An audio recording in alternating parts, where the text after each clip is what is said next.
Hey everyone, it's Grace Lunsford and welcome back to the Tiny Lab. As you can see, the big bump became a tiny human.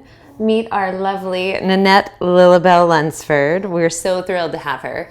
And anyhow, the last time I saw you, I was talking about APC Cork and gave you 3 options. You voted and selected Cronus Night, and we could not be happier. It's gorgeous. So let me show you how we installed it. APC Cork comes in a 1x3 plank, and that's great if you have perfect measurements, but of course in any home it always varies a little bit. So you need to cut it. It's super easy to cut with a jigsaw. So Corbett, safety first man, is going to do this. Notice he's got his goggles and his ear protectors. Not holding a baby. Not holding a baby. And so as he does this, I'm going to step over so that we're not close to the jigsaw. But I just want to show you how easy it is to cut this cork and how smooth a cut it makes. So you just basically measure it out in there. Very simple, as long as you're not dealing with edges, which we do have kind of a strange angle at one point. But you've got your straight edge, which is also a ruler in this case. I'm making my mark on the tongue and groove on either side of the cork piece. It's a male and female connection. Then I'm going to flip it over because you want to do it face side down. So now that I've got my 2 marks,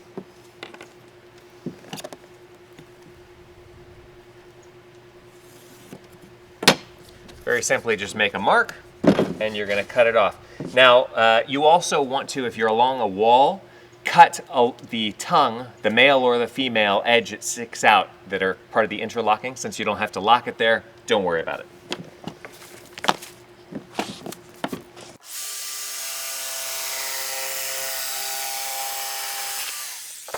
Bam. Last item here is you want to brush off the stuff that you just made, because cork has these little beads that'll break off of it, and if you get one on the back, then it won't sit right on the floor. It's really important that this be perfectly flat on the floor in order to lock perfectly. I just want to note how awesome the baby is sleeping through all of this. Get one. So now back inside, all you need is Your mallet and your flooring. Just this is little actually, pieces. yeah, this is, I can't remember what this is called right now. Maybe we're a little sleep deprived. It's called a tapping block. So you make this out of the floor. So you take one of your scrap pieces with a little male tongue on it, and you're going to cut it out so that you can put it into the female side and tap on it to make sure that this thing seats. You always want to start in a corner where there's a nice good square, and then work your way in a brick pattern, not just a grid, so that you can kind of get a good full coverage and they really lock together. It comes apart really easily, if you make a mistake, no big deal. I'll just show you how easy this is when you're just working on one edge. It's very simple. So you put it in. By the way, we have these spacers all the way around. It's really important that you keep it away from the exterior wall by what they recommend is 3/8 of an inch. We have a tiny house. This is not a very big room, so I've made it a little bit smaller than that just because I'm not worried about the expansion and contraction of the cork itself, because it's wood. So it is going to be growing and shrinking and all that stuff, and you don't want it to buckle. So that's why you have the gap around the exterior wall. So bam, that goes right there. And then we're gonna just seat this, and you put the male side into female. That's always the way it works, just like in real life. And you bring it up like this, then you press in and wiggle it. And it goes in perfectly. Now that's only one edge. This is the trick where I'm trying to fit 2 males into 2 females. So first I like to do the long side because it's a little easier. So just wiggle, wiggle, wiggle, dance it. And you might feel a little bit like you're gonna break it, but as you just saw, Corbett is smacking this pretty hard and it's not being damaged at all. Yeah. Also, I just wanted to put this out too, because a lot of people had emailed me when they picked Cronus Night and they said, will it fit together right? It's got such an intricate design. And go ahead and Tell me if you can see a seam. Well, you can see one right here because I have not tapped this into place yet. So I'll do that right now just so you can see kind of the process, but you want to make sure that this and this are on the same level. So I just put my foot down there.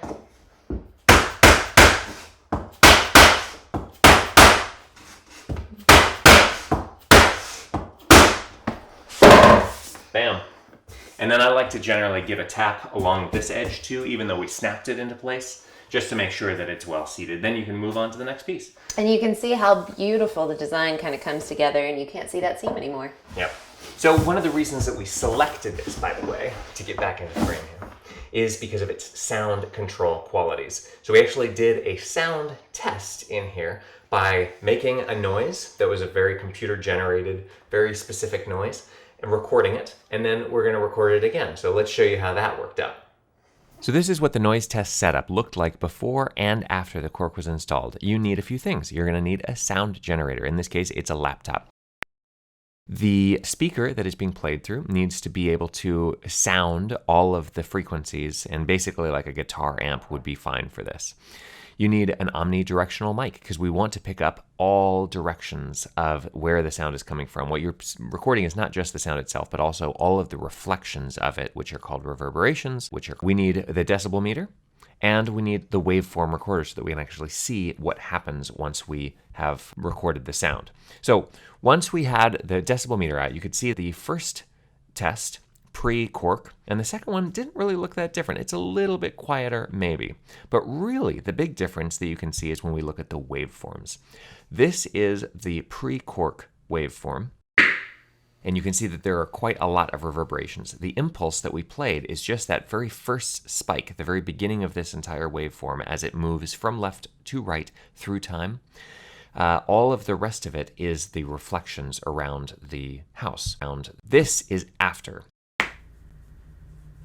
This, you can see clearly the impulse is still there, and it's still being played at the same volume, but the amount of reflections as they kick around are being absorbed by all the materials around the house. So that is proof that we actually have cut down on the amount of extra noise that's just being created by the room being a big box. So thanks for watching. We wanted to go ahead and give you a little sneak preview of the other side of the house as it's coming together.